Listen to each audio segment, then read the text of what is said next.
Hi there, everybody. It's Clark Madsen again. I'm a physician at Intermountain Healthcare in family medicine and sports medicine, and I work with the Gold Foundation a bit and have been asked to answer a few more questions. This time we're going to be talking about maintaining good mental health during the pandemic. So we've gotten a few questions from those who've been listening, and I'll go through with those one at a time. So the first question that came across was, what activities promote positive mental health? And so I'll add on to that, what activities can we do during our pandemic times to promote our mental health? As we all are experiencing, this is a very difficult time. We have a lot of stresses, both abroad and locally, that will affect our mental health. And so it is important that we take time every day to focus on our own well-being, our own mental health. It's hard to be our best if we're not taking care of ourselves. And that's something that applies in the medical field as in every other field. With that in mind, there's a few things that are really interesting about these times. Because of the pandemic, we all feel a little bit of a loss of control. And when we lose control in our lives, that leads to a lot of stress, it leads to anxiety, it leads to feelings of depression. And so naturally, to combat that, we want to regain some sense of control. But in this pandemic world, we can't always really do that.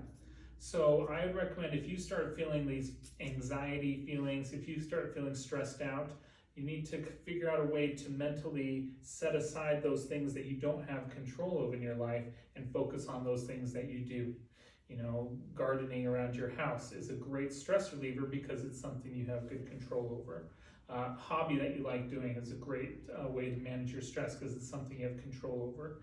If all else fails, just controlling your breathing, taking slow, deep breaths and taking stock of your breathing is something you can control in any situation you're in.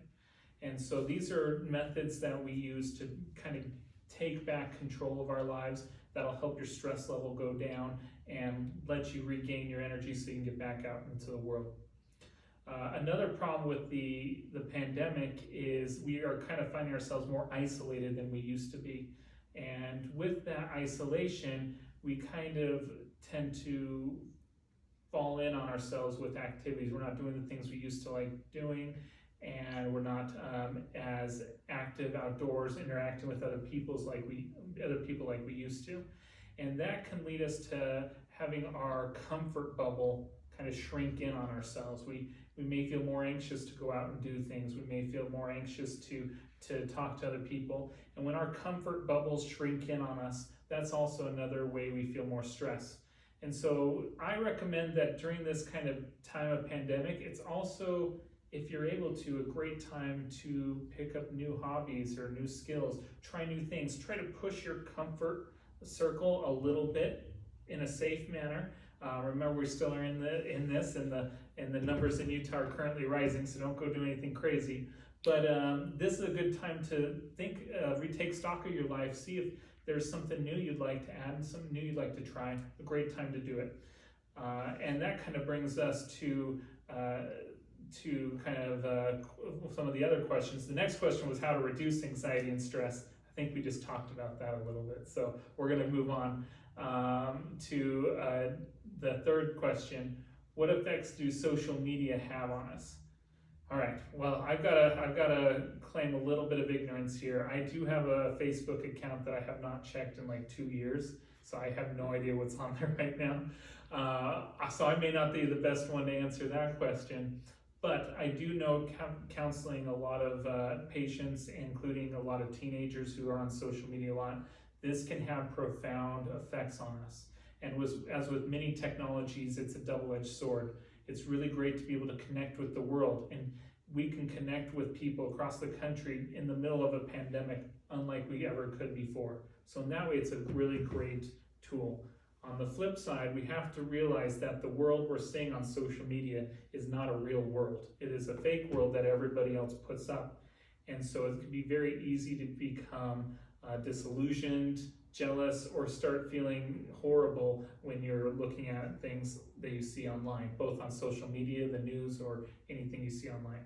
So that's one of those moments, again, when you start feeling your stress rising, take a step back, try to gather your thoughts, take control of your breathing, or focus on the things that you do have control of in your life, and remind yourself that world is not the real world.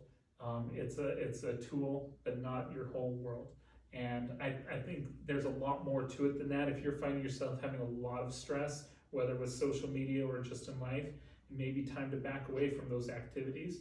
Or if that's not enough, talk to your physician, your therapist, or whoever you feel comfortable confiding in with about your concerns. That brings me to kind of one of the last things I wanted to talk about today.